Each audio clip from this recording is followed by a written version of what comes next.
Intip aktivitas Presiden, pertemuan khusus hingga kunjungan kenegaraan. Melihat lebih dekat, langkah penting menuju masa depan cerah untuk Indonesia maju. Saya minta loyalitas semua menteri, semua kepala badan. Jadilah saksi setiap langkah strategis dalam Jendela Istana. Setiap hari pukul 8:30 malam hanya di Garuda TV.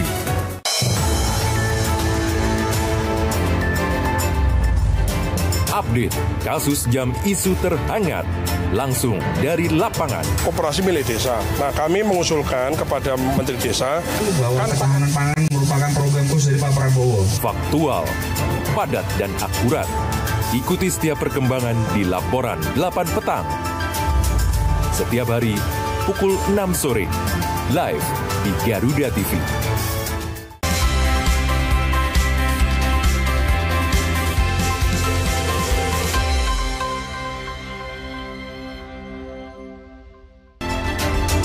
Jelang pidato di sidang PBB, para diaspora antusias menyambut langsung kehadiran Presiden Prabowo Subianto.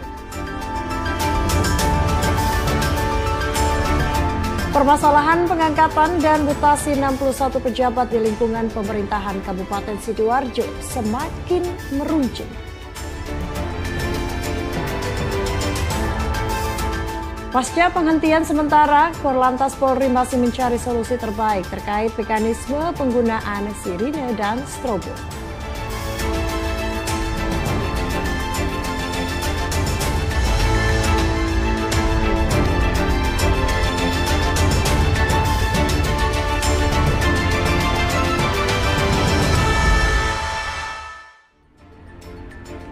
Halo, selamat petang pemirsa, apa kabar Anda hari ini? Di hari Senin 22 September 2025, sambil menemani istirahat sore Anda. Selama 1 jam ke depan kami akan mengupdate sejumlah informasi yang dihimpun tim redaksi kami. Selain 3 berita utama tadi, kami juga akan menyampaikan sejumlah informasi penting dan menarik lainnya dari dalam dan luar negeri. Bersama saya Cica Amalia. Inilah laporan 8 petang selengkapnya.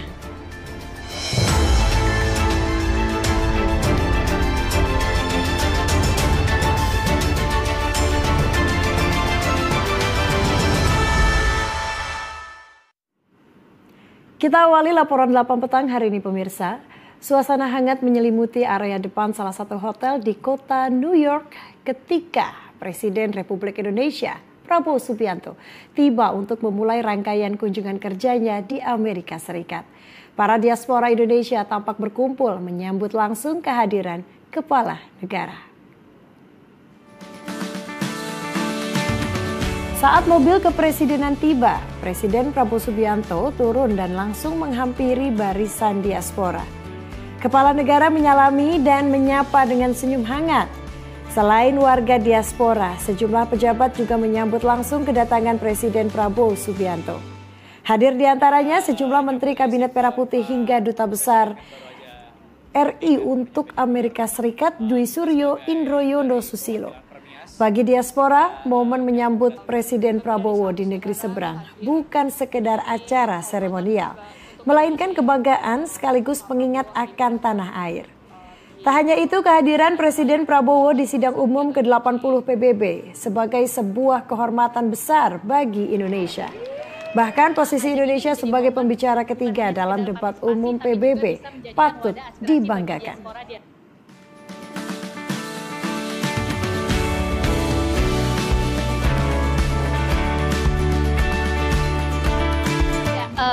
Ada komen saya ada 2. Yang pertama tentunya saya merasa bangga Presiden kita selama kurang lebih 10 tahun terakhir akhirnya bisa berkunjung ke New York dan menyampaikan aspirasi warga Indonesia secara general. Enggak sih, karena kan dengar-dengar juga kita urutan ketiga kan, ya.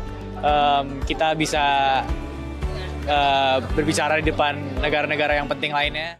Setahu saya Presiden di sini dalam rangka United Nations General Assembly. Bapak hadir di sini dengan ketua-ketua negara yang lain. Pemirsa, Presiden Prabowo Subianto akan berpidato di hadapan sidang Majelis Umum PBB di New York Selasa 23 September 2025. Isu Palestina rencananya menjadi salah satu topik yang akan diangkat di forum global. Dan untuk mengetahui informasi selengkapnya, saat ini kita sudah terhubung dengan kreator jurnalis Rifan Dwi Astono dari kota New York, Amerika Serikat. Halo, selamat petang waktu Jakarta, Rifan. Selamat pagi waktu New York, Cica. Ya, Rifan, langsung saja. Sidang umum ke-80 PBB akan segera dimulai. Sesignifikan apa pidato Presiden Prabowo di sidang Majelis Umum PBB nanti? Ya, Cica dan pemirsa, kalau misalnya dilihat dari kacamata sejarah dalam 10 tahun terakhir, ini adalah pertama kalinya Presiden Republik Indonesia menghadiri secara langsung sidang tahunan Majelis Umum PBB di kota New York, Amerika Serikat.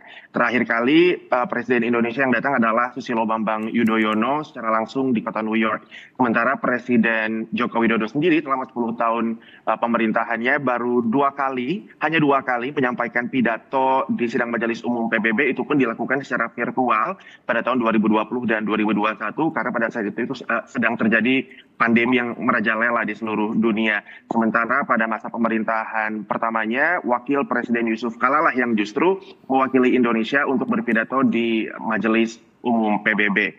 Kemudian Menlu Retno Marsudi kemudian yang mewakili Indonesia, bukan Presiden Joko Widodo yang hadir langsung ke kota New York untuk berpidato di hadapan sidang Majelis Umum PBB. Jadi ini merupakan sebuah momen yang penting untuk Indonesia untuk melihat seperti apa kemudian nantinya Presiden Prabowo Subianto akan memanfaatkan salah satu platform terbesar global ini untuk menyampaikan sikap Indonesia, kebijakan luar negeri Indonesia, bagaimana Indonesia memandang isu-isu global yang sedang terjadi belakangan ini, terutama juga mengenai isu Palestina.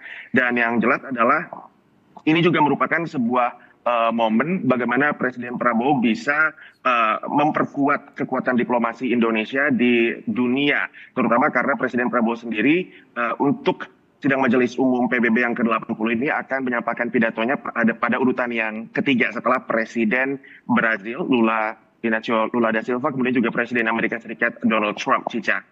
Ya, Rifan, seperti Anda tadi sebutkan, Presiden Prabowo Subianto ini mendapatkan urutan ketiga ya, setelah Presiden Amerika Serikat Donald Trump dan juga Presiden Lula da Silva. Seperti apa Anda melihat posisi Indonesia dalam diplomasi internasional sehingga Indonesia bisa mendapat kesempatan Presiden Prabowo Subianto mendapatkan urutan ketiga dalam menyampaikan pidato di Majelis Umum Sidang PBB?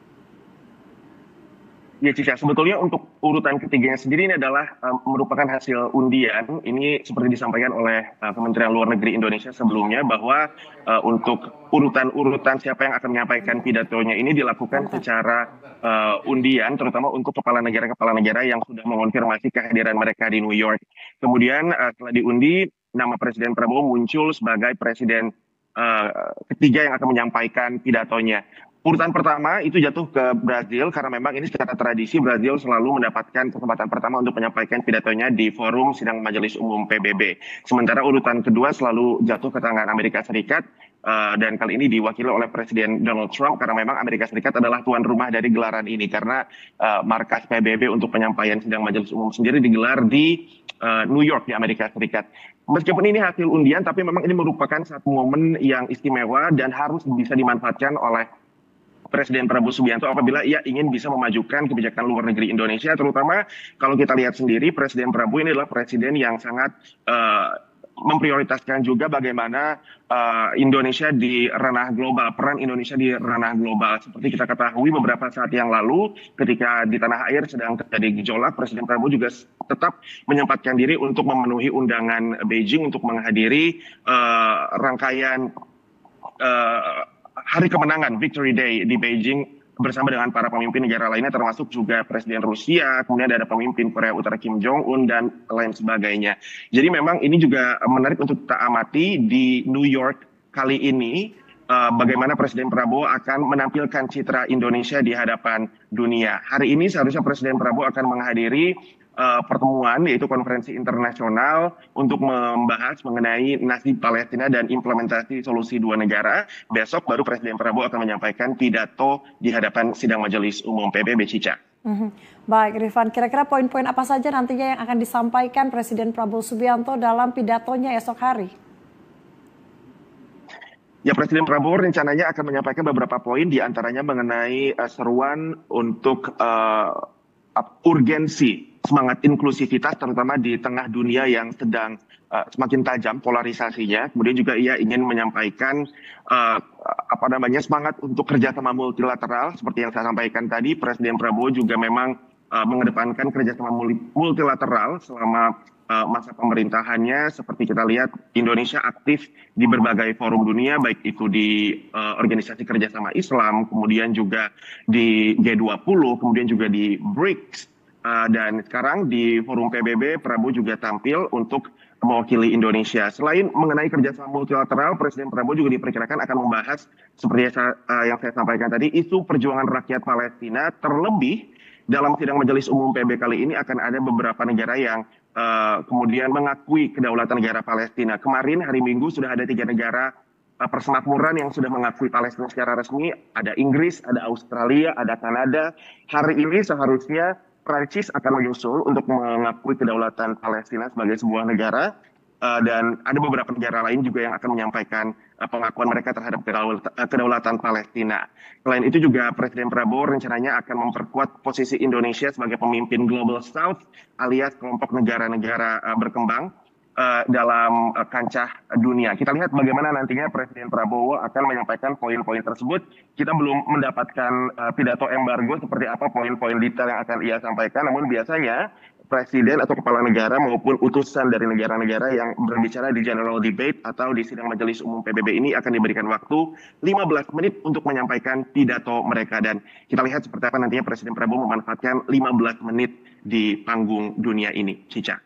Baik, Rifan, pertanyaan terakhir tadi menarik ketika Anda menyinggung bahwa isu Palestina ini akan menjadi salah satu topik utama yang akan dibahas dalam Majelis Umum PBB. Selain 3 negara, Inggris, Australia, dan Kanada, seperti apa gambaran Anda terhadap negara-negara peserta Majelis Umum PBB nanti akan mendukung sepenuhnya untuk isu Palestina?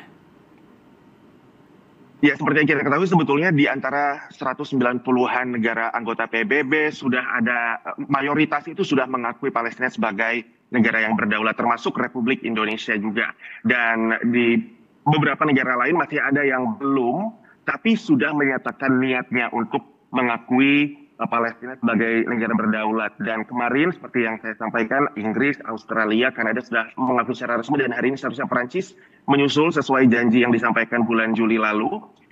Tapi yang jelas memang isu Palestina ini menjadi salah satu topik utama dalam pertemuan sidang tahunan PBB, karena nantinya hari ini pukul 3 sore nanti waktu Amerika Serikat akan digelar konferensi internasional untuk membahas mengenai nasib Palestina dan bagaimana implementasi solusi 2 negara dalam konflik Israel-Palestina ini. Seperti yang kita ketahui setelah kemarin ketiga negara persemakmuran Inggris, Kanada, dan Australia menyampaikan pengakuannya terhadap negara Palestina, Israel kemudian merespons dengan mengecam keputusan ketiga negara tersebut, dan pada dasarnya sebelumnya juga sudah menyampaikan bahwa ia menentang keputusan negara-negara lain yang akan mengakui Palestina sebagai sebuah negara. Namun kemarin Israel sendiri melalui Perdana Menterinya Benjamin Netanyahu bahkan menyampaikan bahwa setelah pengumuman pengakuan Palestina oleh 3 negara tadi, ia mengatakan bahwa berdirinya Palestina tidak akan terjadi. Itu yang disampaikan oleh Perdana Menteri Benjamin Netanyahu dari Israel. Dan rencananya Netanyahu sendiri akan bertemu dengan Presiden Donald Trump pekan depan di White House, di Gedung Putih di Washington DC, dan rencananya akan menyampaikan respons resmi atas keputusan berbagai negara untuk mengakui Palestina sebagai sebuah negara berdaulat ini. Jadi kita lihat seperti apa hasil dari pertemuan dengan pembahasan khusus mengenai Palestina hari ini di PBB. Akankah menghasilkan sebuah resolusi, walaupun memang resolusi yang diajukan dan kemudian diloloskan di PBB sendiri, terutama di Majelis Umum, itu biasanya hanya bermakna simbolis, namun ini menjadi satu hal yang trennya semakin kelihatannya akan semakin menguntungkan Palestina sejauh ini, karena memang semakin banyak negara yang menyuarakan dukungan mereka untuk perjuangan kemerdekaan rakyat Palestina. Cica. Baik, terima kasih Rifan Dwi Astono. Kita nantikan ya nanti bagaimana jalannya sidang umum PBB dan bagaimana isu Palestina ini akan menemukan solusi dari semua negara. Terima kasih Rifan Dwi Astono atas waktunya. Salam sehat.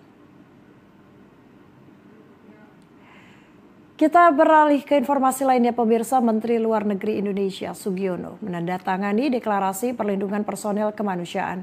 Deklarasi ini bertujuan untuk melindungi personel kemanusiaan sebelum, selama, dan setelah konflik serta menegakkan hukum kemanusiaan internasional dan hukum hak asasi manusia internasional.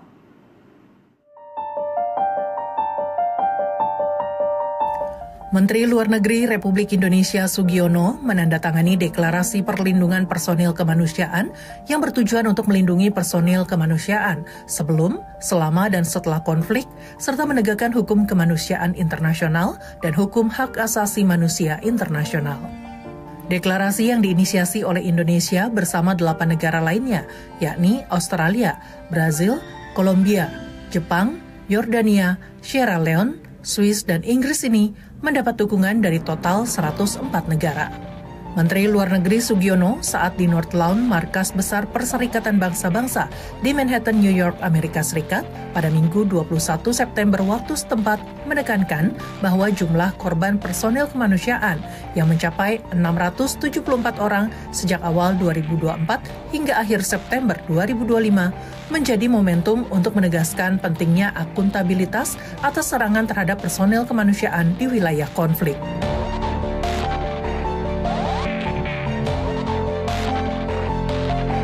Declaration in hand, ready to be signed. Yet, our responsibility does not end with the act of signing. We must commit to its full and effective implementation. We must also work hand in hand to ensure accountability and to stop impunity and double standards. And Indonesia stands ready to contribute, and we count on you to join us in this very important endeavor. Thank you. Deklarasi ini menyepakati 4 langkah nyata, yakni menghormati dan mematuhi hukum kemanusiaan internasional, akses kemanusiaan, penyelarasan tindakan, serta akuntabilitas dan keadilan. Tindak lanjut dari penandatanganan deklarasi ini adalah pembentukan kelompok pertemanan perlindungan personil kemanusiaan di Jenewa sebagai wadah koordinasi, advokasi, pertukaran praktik baik, dan memperkuat aksi kolektif. Laporan Tim Liputan Garuda TV.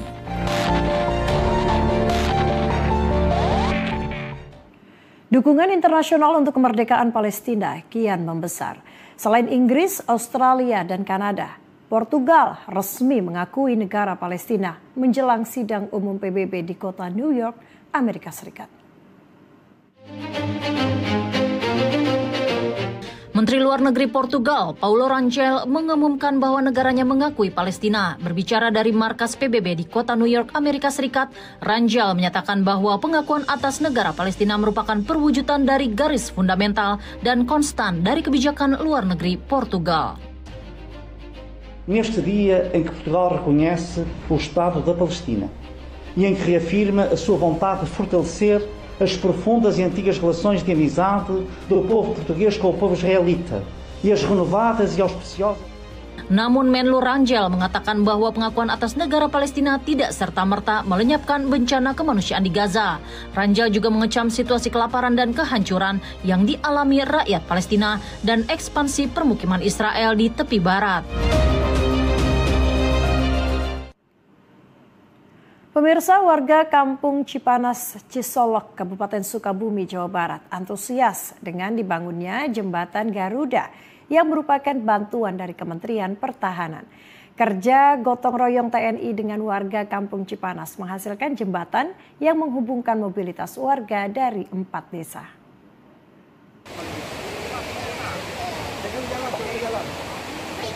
Harapan panjang warga Kampung Cipanas, Cisolok, Kabupaten Sukabumi, Jawa Barat akhirnya mulai terwujud dengan dimulainya pembangunan sebuah jembatan yang melintasi Sungai Cipanas.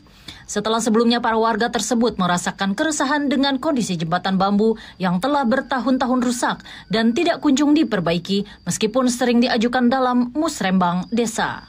Menyambut hari ulang tahun TNI ke-80, Kementerian Pertahanan Republik Indonesia turun andil dalam membangun jembatan yang menghubungkan 4 desa, yakni Gunung Tanjung, Wangun Sari, Gunung Keramat, dan Cikelat. Tentunya jembatan yang diberi nama Jembatan Garuda ini merupakan hasil kolaborasi antara TNI dengan warga Kampung Cipanas. Nantinya jembatan Garuda ini akan memiliki panjang 18 meter dan lebar 1,5 meter yang dapat digunakan oleh warga dari 4 desa itu untuk sarana mobilisasi dan jalur perekonomian.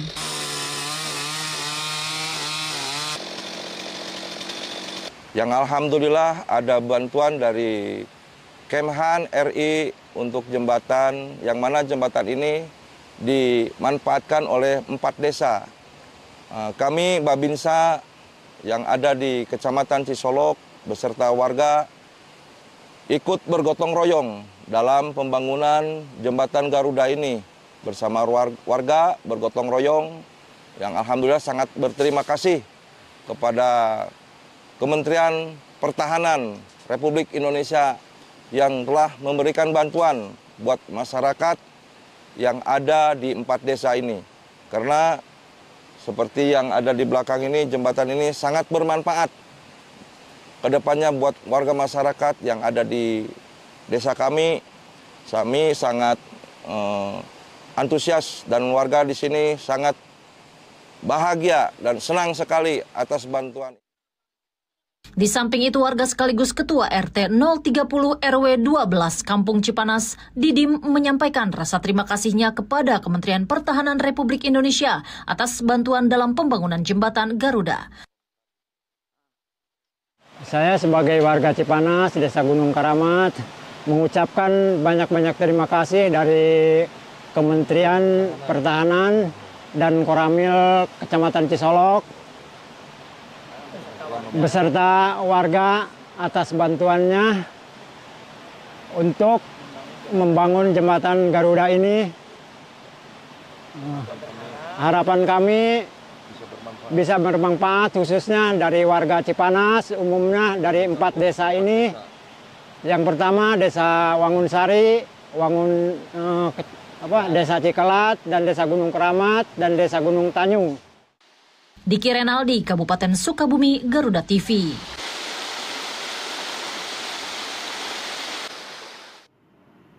Bupati Pati Sudewo kembali diperiksa KPK sebagai saksi dugaan korupsi pengadaan jalur kereta api Kemenhub wilayah Jawa Timur. Informasinya usai jeda, jangan kemana-mana, tetap di Garuda TV.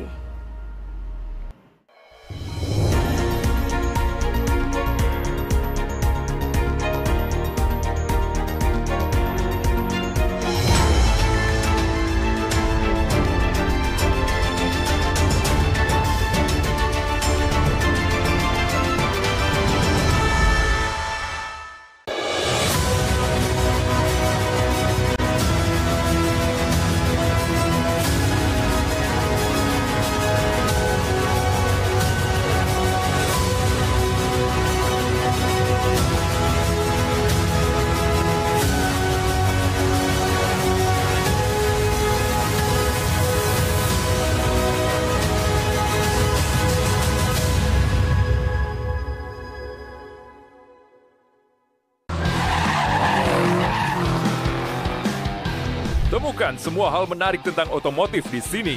Luar biasa.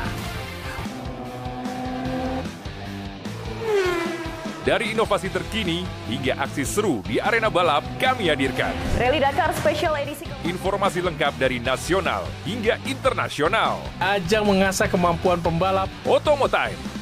Setiap hari Sabtu pukul 3 sore hanya di Garuda TV.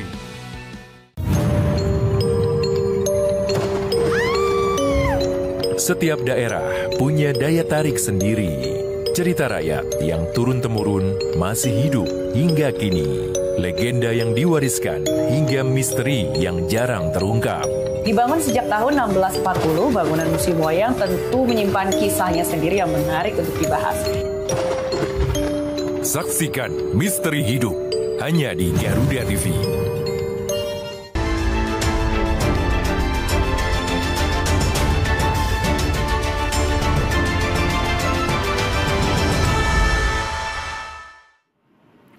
Anda kembali menyaksikan laporan 8 petang Garuda TV. Pemirsa, menindaklanjuti aspirasi masyarakat terkait perbaikan di tubuh Polri. Kapolri Jenderal Listio Sigit mengeluarkan surat perintah pembentukan tim transformasi reformasi Polri. Kapolri Jenderal Polisi Listio Sigit Prabowo saat menghadiri syukuran Hari Lalu Lintas Bayangkara ke-70 di STIK Jakarta pada Senin siang menyampaikan Polri terus mengikuti dinamika di masyarakat dalam upaya reformasi di institusi Polri terhadap hal-hal yang perlu diperbaiki baik operasional, instrumental hingga pengawasan. Polri juga telah mempersiapkan tim internal untuk melakukan evaluasi terhadap seluruh program yang sudah dilaksanakan. Kapolri Jenderal Polisi Listio Sigit Prabowo juga memastikan semua masukan yang ada akan dikaji oleh tim yang telah dibentuk. Sehingga apa yang menjadi harapan masyarakat terhadap Korps Bayangkara ke depan bisa segera ditindaklanjuti.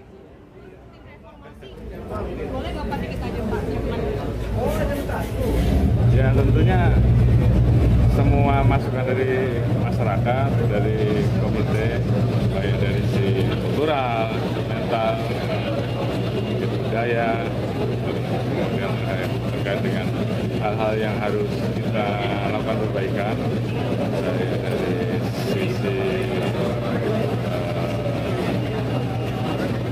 yang selalu disoroti oleh masyarakat. Apa yang selalu dikeluhkan oleh masyarakat tentunya harus menjadi bagian-bagian penting yang juga harus segera kita lakukan. Yang jelas Polisi terbuka terhadap semua upaya untuk perbaikan. Pemirsa, rapat kerja antara Komisi 11 DPR RI bersama Gubernur Bank Indonesia di Gedung Parlemen Senayan pada Senin pagi menyoroti dinamika global khususnya arah kebijakan suku bunga Bank Sentral Amerika Serikat atau The Fed Reserve, The Fed. Slide berikutnya, kemudian dalam melakukan lingkup Bank Indonesia yang kita sebut rapat kerja, baik merencana bisnis strategis Bank Indonesia untuk rapat kerja antara Komisi 11 DPR RI bersama Gubernur Bank Indonesia di Gedung Parlemen Senayan menyoroti dinamika global khususnya arah kebijakan suku bunga Bank Sentral Amerika Serikat atau The Fed. Tren penurunan suku bunga The Fed berpotensi memberikan dukungan terhadap penguatan mata uang negara-negara emerging market termasuk Indonesia. Hal ini juga diperkirakan akan berdampak positif terhadap pasar saham dalam negeri. Kepala Departemen Komunikasi Bank Indonesia Ramdan Denny Prakoso menambahkan bahwa tren pelonggaran kebijakan moneter global dapat menjadi katalis bagi stabilitas nilai tukar dan pasar modal Indonesia. Selain rupiah, indeks harga saham gabungan juga diproyeksi berpotensi melonjak seiring dengan meningkatnya arus masuk modal asing.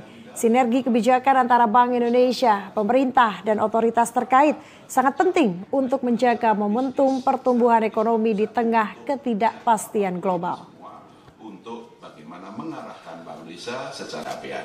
Dari rencana bisnis. Ya, The Fed diperkirakan akan tetap melanjutkan penurunan suku bunga dan itu tentunya istilahnya itu akan memberikan support terhadap penguatan mata uang negara lain, terutama negara emerging market termasuk Indonesia. Rupiah juga termasuk sekarang hari ini. Ya, sebagaimana disampaikan Gubernur bahwa memang probability menguatnya rupiah tetap terbuka tadi ya, salah satunya dengan probability penurunan suku bunga The Fed dan tentunya kembali lagi yang disampaikan bahwa ekspektasi bahwa ekonomi Indonesia akan terus berjalan dengan baik itu juga membuat rasa optimisme. Permasalahan pengangkatan dan mutasi 61 pejabat di lingkungan pemerintah Kabupaten Sidoarjo semakin meruncing. Dalam waktu dekat, Wakil Bupati Sidoarjo akan melayangkan surat laporan ke Menteri Dalam Negeri terkait adanya dugaan pelanggaran Undang-Undang Nomor 20 Tahun 2023 tentang ASN dan Peraturan Pemerintah Nomor 30 Tahun 2019 tentang penilaian kinerja pegawai negeri sipil. Pengangkatan dan mutasi ke-61 ASN di wilayah Pemkab Sidoarjo memunculkan perbedaan pendapat antara Bupati Sidoarjo Subandi dengan Wakil Bupati Sidoarjo Mimi Idayana. Bupati Sidoarjo Subandi dan PLT Kepala Kantor Regional 2 BKN menyatakan pengangkatan dan mutasi ke-61 ASN telah memenuhi prosedur dan mekanisme sesuai peraturan dan undang-undang. Mutasi ini semuanya mekanisme dari BKN semuanya. Kalau dia punya tidak sah dan lain, ya terserah beliaunya kan desain. Yang penting BKN sudah menjawab, regulasi sudah selesai, apa lagi. Hal berbeda disampaikan Wakil Bupati Sidoarjo Mimi Idayana bahwa pengangkatan dan mutasi pejabat pada Rabu lalu tetap menyalahi peraturan pemerintah dan undang-undang. Mimi Idayana mengungkapkan selama ini pihaknya tidak pernah mendapatkan surat laporan tentang sistem merit, tentang seleksi dan juga laporan penilaian kinerja pegawai negeri sipil, sebagaimana yang tercantum dalam Undang-Undang Nomor 20 Tahun 2023 tentang ASN dan Peraturan Pemerintah Nomor 30 Tahun 2019 tentang penilaian kinerja pegawai negeri sipil, meski dirinya telah melayangkan surat kepada Ketua Tim Penilai. Selain itu, jumlah pejabat yang diangkat atau dimutasi yang awalnya hanya 31 orang menjadi 61 orang ASN atau naik hampir 2 kali lipat dari rencana awal yang diakui oleh Mimi Idayana dilakukan tanpa sepengetahuannya. Mimi Idayana menambahkan dirinya akan segera melayangkan surat laporan ke Menteri Dalam Negeri terkait dugaan penyalahgunaan wewenang dan juga pelanggaran Undang-Undang Nomor 20 Tahun 2023 tentang ASN dan Peraturan Pemerintah Nomor 30 Tahun 2019 tentang penilaian kinerja pegawai negeri sipil dengan harapan agar segera ditindaklanjuti. Dari awal pelantikan itu sudah menyalahi prosedur ya, mekanisme dan peraturan perundang-undangan yang ada.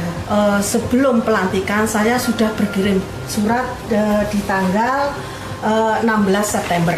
Ini suratnya saya masukkan ke e-Badi. Sampai pelantikan itu saya tidak diberikan jawaban masalah kinerja ASN yang akan dimutasi. Sebelumnya pada Rabu lalu, Bupati Sidoarjo Subandi yang didampingi oleh Wakil Ketua DPRD, Sekda dan PLT Kepala Kantor Badan Kepegawaian Nasional melantik dan memutasi sebanyak 61 pejabat eselon 2 dan 3 di lingkungan pemerintah Kabupaten Sidoarjo. Laporan Al-Ansori, Sidoarjo, Jawa Timur, Garuda TV.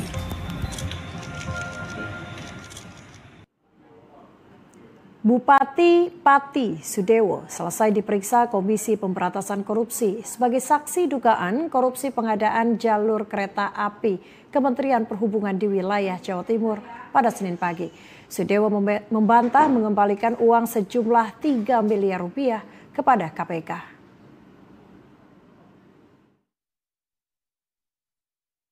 Bupati Sudewo diperiksa sekitar 5 jam, mulai pukul 9.40 sampai pukul 3 sore. Pemeriksaan KPK ini adalah yang kedua kalinya bagi Sudewo. Bupati Pati ini mengaku pihaknya tidak mengembalikan uang sepeser pun ke KPK. Ia mengungkap penyidik KPK tidak menanyakan seputar pengembalian uang sebelumnya sebesar 3 miliar rupiah.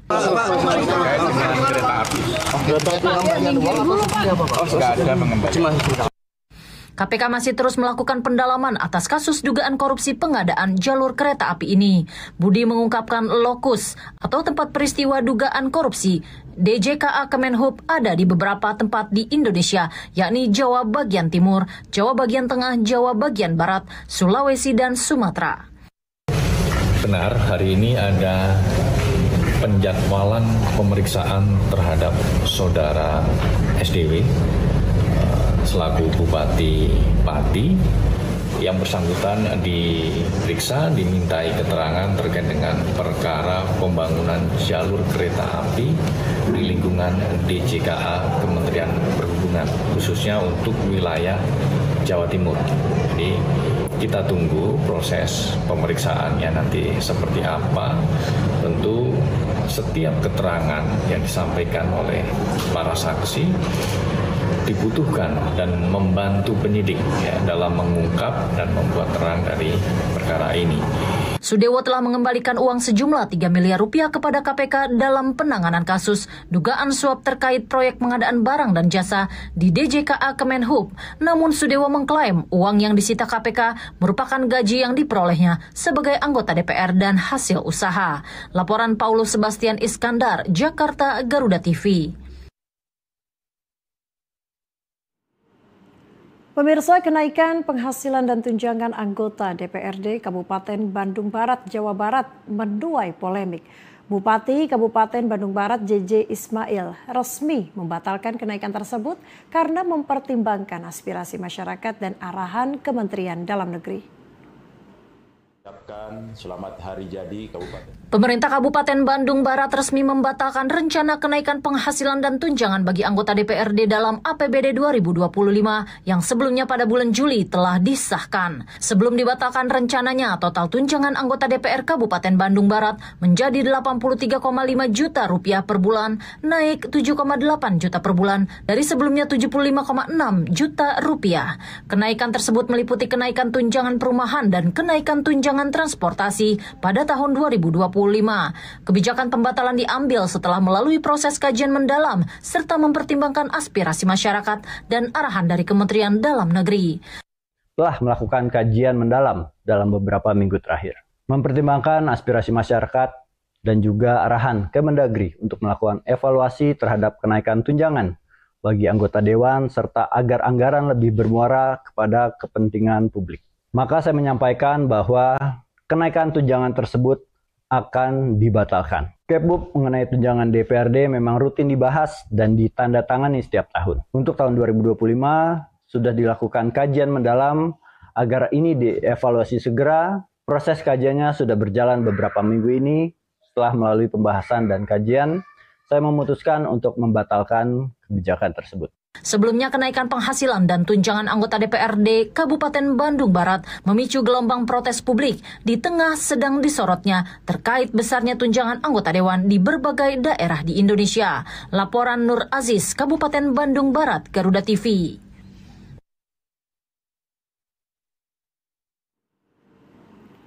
Pemirsa, Kepala Staf Kepresidenan Muhammad Kodari buka suara soal kasus keracunan yang terjadi dalam program makan bergizi gratis. Kodari menegaskan pemerintah tidak tutup mata dan tengah melakukan evaluasi menyeluruh. Saya punya data yang disiapkan oleh... Pada Senin siang di Istana Negara Jakarta, Kepala Staf Kepresidenan Muhammad Kodari menyampaikan, berdasarkan data BGN tercatat 46 kasus keracunan MBG. Sementara Kemenkes mencatat 60 kasus dan BPOM mencatat 55 kasus. Muhammad Kodari meminta seluruh pihak tidak terpaku pada perbedaan angka antar lembaga karena angka penderita secara statistik sinkron, yakni berada di kisaran 5.000 penderita yang terjangkit keracunan MBG. Muhammad Kodari menyampaikan dari asesmen cepat BPOM, puncak kejadian tertinggi pada Agustus 2025 dengan sebaran terbanyak di Provinsi Jawa Barat. Penyebab utama keracunan mencakup faktor kebersihan makanan, suhu penyajian, ketidaksesuaian dalam pengolahan pangan, serta kemungkinan alergi pada penerima manfaat. Sejumlah kendala ditemukan dalam pelaksanaan MBG, terutama kepatuhan terhadap standar keamanan pangan. Muhammad Kodari mengungkapkan berdasarkan data Kemenkes per September 2025, dari 1.379 SPPG, 413 memiliki SOP keamanan pangan dan 312 yang menjalankan SOP tersebut. Kodari menekankan pentingnya kepemilikan sertifikat like hygiene dan sanitasi atau SLHS dari Kemenkes oleh setiap SPPG. Ini data per 17 September. Intinya diperlukan perhitungan keuangan dan kondisi keuangan yang lebih baik atau yang bisa memenuhi kondisi dan kebutuhan lah untuk kenaikan gaji ini, teman-teman. Mudah-mudahan itu bisa menjelaskan. Lalu pertanyaan soal IKN. Oke, IKN. IKN ibu kota politik. Ya, ini juga ada di itu ya, Perpres 79 itu ya. Betul ya, teman-teman ya? Sama nih. Perpres yang sama. Pemirsa, sejumlah informasi lainnya akan kami hadirkan usai jeda. Jangan kemana-mana, tetap di Garuda TV.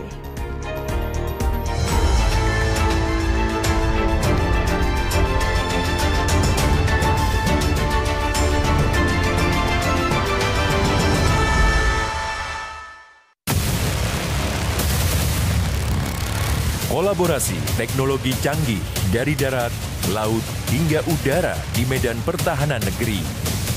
Mulai dari gurun, hutan, hingga kawasan urban. Semua dapat ditaklukkan dengan satu kendaraan. Semua terangkum dalam informasi dunia militer di garda terdepan.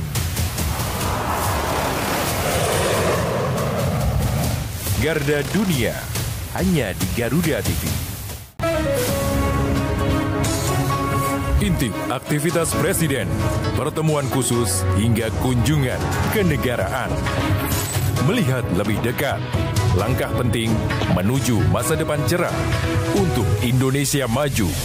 Saya minta loyalitas semua menteri, semua kepala badan.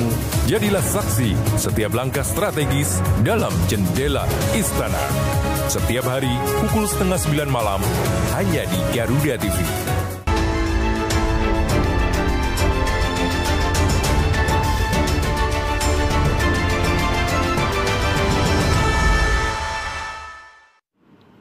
Anda kembali menyaksikan laporan 8 petang Garuda TV. Pemirsa, kami akan mengajak Anda untuk melihat bagaimana situasi arus lalu lintas di kawasan Pancoran, Jakarta Selatan. Kami sudah terhubung dengan anggota NTMC Polri, Brigadir Yasinta. Brigadir Yasinta, bisa Anda gambarkan situasi arus lalu lintas di tempat Anda melaporkan? Silakan. Ya baik, terima kasih Cica Amalia di studio dan selamat malam pemirsa. Kembali bersama saya Brigadir Yasinta dari NTMC Polri. Saat ini saya akan mengajak Anda untuk memantau langsung bagaimana kondisi arus lalu lintas terkini tepatnya di kawasan Simpang Pancoran, Jakarta Selatan. Bisa kita saksikan bersama saat ini di belakang saya. Berdasarkan pantauan kami sejak sore tadi hingga saat ini volume kendaraan di kawasan ini terus mengalami peningkatan seiring dengan jam pulang perkantoran. Dan saat ini kepadatan lalu lintas terjadi khususnya dari Pancoran atau Tebet yang akan menuju Pasar Minggu. Perlambatan kecepatan menjelang traffic light terjadi cukup panjang sekitar lebih dari 500 meter ke belakang. Selepasnya juga masih mengalami ketersendatan yang didominasi oleh kendaraan pribadi baik roda 2 maupun roda 4. Dan kendaraan hanya dapat melaju dengan kecepatan rendah berkisar di bawah 10 km per jam. Sementara arus lalu lintas dari Pasar Minggu yang akan menuju Tebet, begitupun dari Gatot Subroto yang akan mengarah Cawang saat ini terpantau kondusif lancar.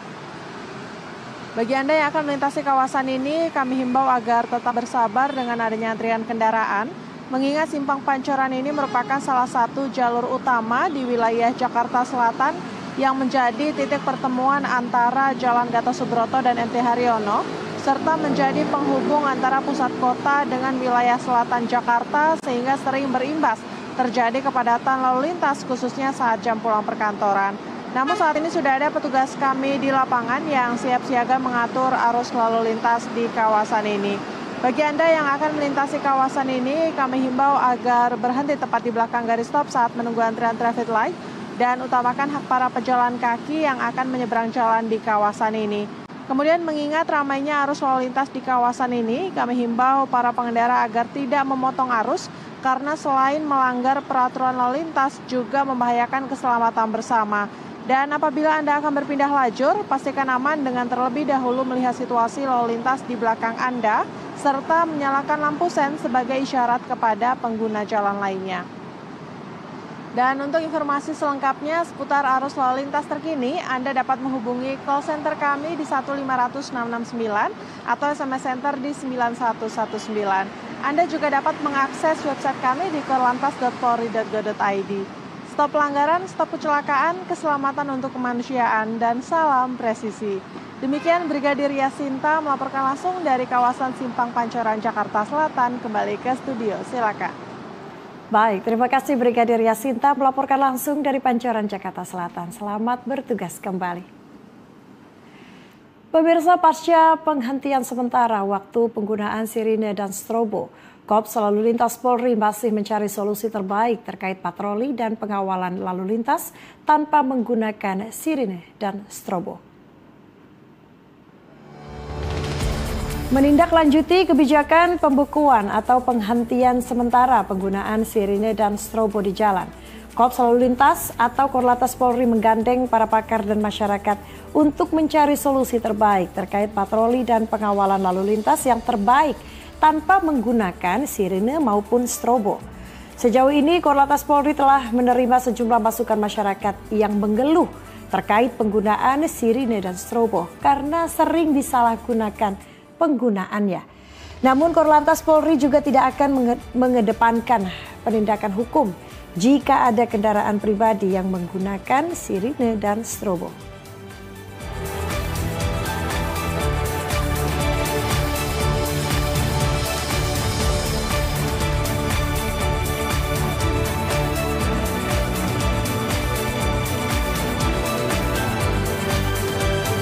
Korlantas akan melakukan evaluasi.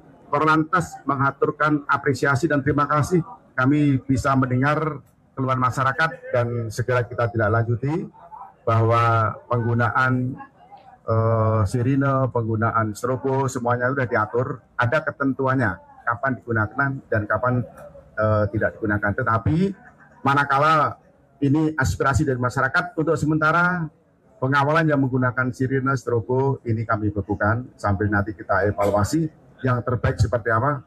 Kami juga akan melibatkan masyarakat, kami akan melibatkan pakar untuk berdiskusi bagaimana tugas-tugas kepolisian untuk mewujudkan lalu lintas yang aman, selamat, tertib, dan lancar. Tentunya contohnya di tol pada saat patroli. Ini kan penting sekali. Bagaimana caranya pengguna jalan itu aman dan selamat. Tentunya juga harus ada patroli polisi. Ini akan kita evaluasi dan kami terima kasih kepada masyarakat bahwa ternyata Korlantas juga disenangi oleh masyarakat. Oke, cukup. Terima kasih. Tidak bangga untuk melakukan penegakan hukum, tetapi kami menghimbau agar supaya mari kita jaga ketertiban bersama-sama. Ya, hal-hal yang tidak baik dirasa oleh masyarakat, hal-hal yang tidak baik dirasa di perjalanan, Korlantas tidak akan mengedepankan penegakan hukum. Pasca meningkatnya keluhan masyarakat dan gerakan protes seperti kampanye Stop Totot Wuk Wuk, Korlantas Polri telah membekukan sementara penggunaan sirine dan strobo dalam kegiatan pengawalan di jalan raya. Bagaimana dampak positif dan negatif pembekuan penggunaan sirine dan strobo telah terhubung secara virtual Dirgakum Korlantas Polri dengan Brigjen Pol Faisal. Selamat petang, Assalamualaikum Pak Dir. Selamat petang Mbak, Waalaikumsalam warahmatullahi wabarakatuh. Ya, Pak Dir, alasan Polri membekukan sementara penggunaan sirine dan strobo di masyarakat, apakah ini karena sudah viral di media sosial atau seperti apa? Apakah sebelumnya memang sudah ada penindakan penyalahgunaan penggunaan sirine dan strobo ini, Pak Dir? Ya, terima kasih Mbak. Kami menyampaikan terima kasih atas masukan saran dari masyarakat. Pembekuan ini tentunya salah satunya karena memang banyak yang viral, penggunaan strobo, penggunaan rotator, dan sirine yang ilegal. Kami dari Korlantas memahami ini, masyarakat pasti menyadari dan merasakan bagaimana penggunaan ini akan mengganggu pada saat di jalan raya. Di jalan raya itu adalah tempat bagaimana kita semua sama-sama berempati. Ya, kita harus saling menghargai, saling menghormati, dan inilah merupakan satu wujud kami dari Korlantas. Kita akan evaluasi, kita akan mengingatkan lagi anggota SOP bagaimana pengawalan, bagaimana menggunakan sirine, bagaimana menggunakan strobo, dan penggunaan alat-alat pada saat kita melaksanakan pengawalan. Kami menyampaikan bahwa dari Korlantas sejak Undang-Undang Nomor 14, kemudian Undang-Undang yang terbaru, Undang-Undang Nomor 22 Tahun 2009 tentang lalu lintas, kami sudah melakukan penindakan. Kami mengambil data terakhir, Mbak, data terakhir 2023 sampai 2025 kita sudah melakukan penindakan kurang lebih 847 pelanggar yang kita lakukan, baik yang roda 2 maupun roda 4, termasuk bus dan truk yang menggunakan rotator, strobo, dan sirine ini. Itu yang kita lakukan. Ya. Baik, 847 pelanggar ini sudah ditindak ya Pak sejak 2023 hingga 2025. Baik, aturan penggunaan sirine dan strobo ini sudah dimoratorium sementara. Sebetulnya penerapan aturan penggunaan strobo ini seperti apa sih Pak? Siapa saja pihak-pihak yang menurut Korlantas Polri ini sah menggunakan fasilitas sirine dan strobo? Iya, jadi penggunaan ini bukan menurut Korlantas, ini saya sedikit garis bawahi, bukan menurut Korlantas, tapi menurut Undang-Undang, yaitu Undang-Undang Nomor 22 Tahun 2009 di Pasal 59 di Ayat 5 itu ada 3 kriteria pengguna rotator, yaitu warna biru itu khusus untuk petugas kepolisian, kemudian warna merah ini digunakan oleh damkar, digunakan oleh ambulans, digunakan oleh TNI. Kemudian untuk warna kuning itu digunakan oleh truk, khusus truk-truk yang mengangkut muatan berat, sumbu 3, dan juga petugas-petugas yang ada di dalam tol yang biasanya kita akan lihat bagaimana mereka akan mengambil sisi bahu jalan menggunakan rotator warna kuning. Nah, itu sudah diatur. Jadi 3, biru untuk petugas, merah untuk petugas damkar, ambulans, kemudian teman-teman dari TNI, dan kuning ini ada petugas tol maupun kendaraan-kendaraan berat yang sumbu 3 atau lebih. Ya, gitu Pak. Baik, evaluasinya bagaimana Pak Dir sejauh ini? Mekanisme evaluasi yang dilakukan Dirgakum terhadap penggunaan strobo dan sirine selama moratorium penggunaan rotator ini dilakukan. Untuk kedepannya apakah akan direvisi lagi undang-undangnya atau seperti apa Pak? Ya, jadi kita juga harus, saya sedikit memberikan gambaran bahwa penggunaan rotator, sirine dan sebagainya ini di dalam pasal 134 itu ada 7 kendaraan yang memang diberikan prioritas dan berhak untuk menggunakan rotator sirine.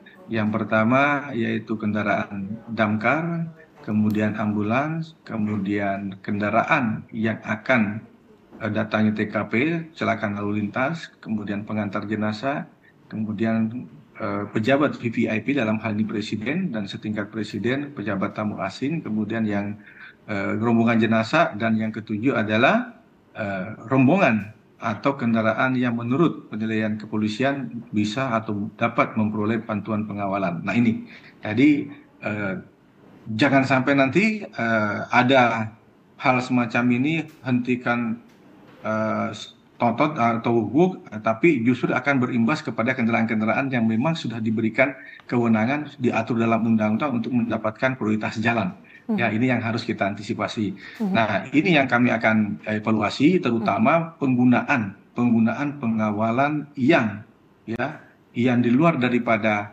ketentuan, seperti ya pengawalan mungkin pada saat jam-jam sibuk, kemudian pengawalan pada saat malam hari dan sebagainya, termasuk penggunaan rotator, penggunaan sirine yang sudah mungkin memasuki azan maghrib, ada rombongan yang akan melewati rumah duka atau tempat berduka, itu juga harus kita evaluasi semua. Ya, nah, ini yang saya sampaikan di sini Mbak, itu evaluasi kita salah satunya adalah pada saat jam-jam rawat macet. Ini jam-jam rawat macet inilah yang akan kita evaluasi, kita ingatkan kepada rekan-rekan yang lain, karena mohon maaf pengawalan bukan hanya dari kepolisian, ada teman-teman dari TNI, ada teman-teman dari Dishub, ada teman-teman dari Satpol PP. Ya, jadi kita akan mengingatkan mereka bahwa mari kita benahi, mari kita hormati empati pengguna jalan lain, terutama pada saat jam-jam sibuk ini.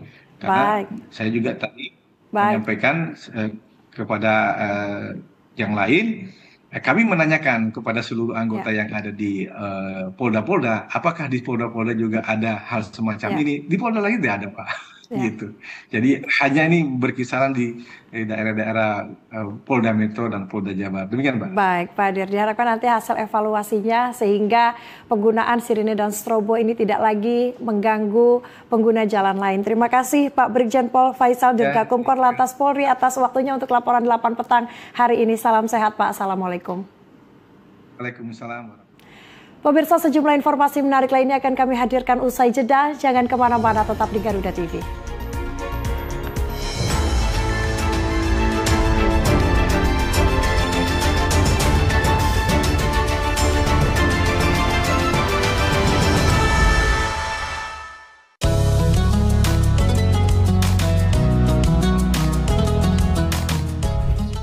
melalui konsep dakwah santai dan edukatif, mengajak pemirsa memahami ajaran Islam melalui pendekatan ringan dan penuh kehangatan. Dari perspektif Islam untuk mempererat toleransi di Indonesia. Dalam Harmoni Indonesia, setiap hari Sabtu dan Minggu pukul 7 malam hanya di Garuda TV.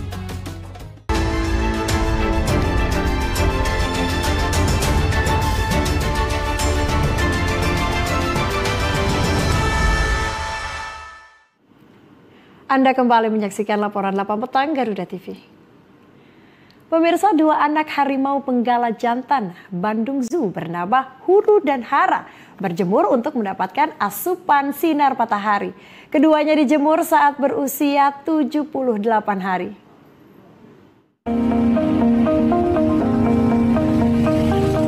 Di tengah suasana lengang Bandung Zoo yang masih ditutup sejak 6 Agustus 2025 lalu, 2 anak harimau benggala jantan bernama Huru dan Hara dijemur di depan kandang harimau dewasa atau di area pengunjung biasa berlalu lalang Senin pagi. Saat dijemur, keduanya diikat dengan tali sambil diberi makan daging ayam cincang. Humas Bandung Zoo Manajemen Lama, Sulhan Syafi'i mengatakan berjemur untuk menjaga tubuh anak harimau tetap kuat dan sehat. Huru dan Hara merupakan anak hasil perkawinan harimau benggala bernama Jelita dan Syahrukh Khan. Keduanya lahir di tengah polemik pengelolaan Bandung Zoo. Jadi kita ditutup sejak 6 Agustus sampai hari ini alhamdulillah kita tetap beroperasi dengan dibiayai oleh Yayasan Marga Satwa Taman Sari Wisma Brata Kusuma.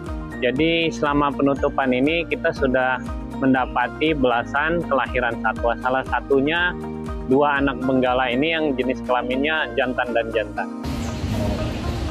Kalau kesulitan nggak ada sih, tapi kan harus benar-benar persiapannya. Misalkan persiapan kandang, persiapan misalkan kasih obatnya, kalsium, itu udah benar-benar harus persiapannya biar nantinya pas melahirkan nggak stres induknya. Itu biar diurus sama induknya anaknya.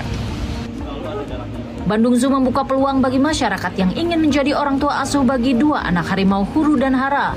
Nama kedua anak harimau ini masih bersifat sementara dan bisa diganti oleh masyarakat yang bersedia menjadi orang tua asuh. Laporan Riki Eka Puta, Kota Bandung, Jawa Barat, Garuda TV.